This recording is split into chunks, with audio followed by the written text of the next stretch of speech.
மரக்காணம் அருகே தேர்தல் முன்விரோதம் காரணமாக திமுக மாநில நிர்வாகி நள்ளிரவில் கத்தியால் குத்தப்பட்ட நிகழ்வில் தமிழக வெற்றிக் கழகமே காரணம் என வன்னியரசு குற்றம் சாட்டியுள்ளார்.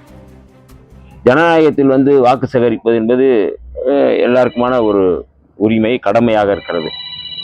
ஆனால் நடிகர் விஜய் அவர்களுடைய தலைமையிலான இந்த கும்பல் வெல்ல போறதில்ல. வாக்குகளை எப்படி ஒரு 1000 ஓட்டு வாங்குறாங்களா, 2000 ஓட்டு வாங்குறாங்களா இந்த தொகுதியில் அப்படிங்கிறது தெரியல.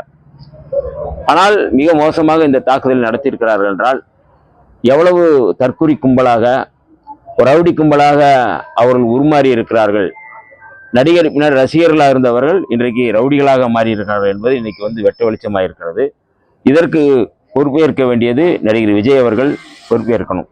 ஏன்னால் தன்னுடைய ரசிகர்களை அரசியல்படுத்தாமல் அவர் ஒரு காலித்தனமாக அல்லது ரவுடித்தனமாக ஒரு மாற்றி வருகிறார்கள், உசுப்பேத்தி வருகிறார். அவர் வெறியூட்டப்படுகின்ற ஒரு கும்பலாக மாற்றி வருகிறார் என்பதை இதன் மூலம் நம்ம பார்க்க முடிகிறது.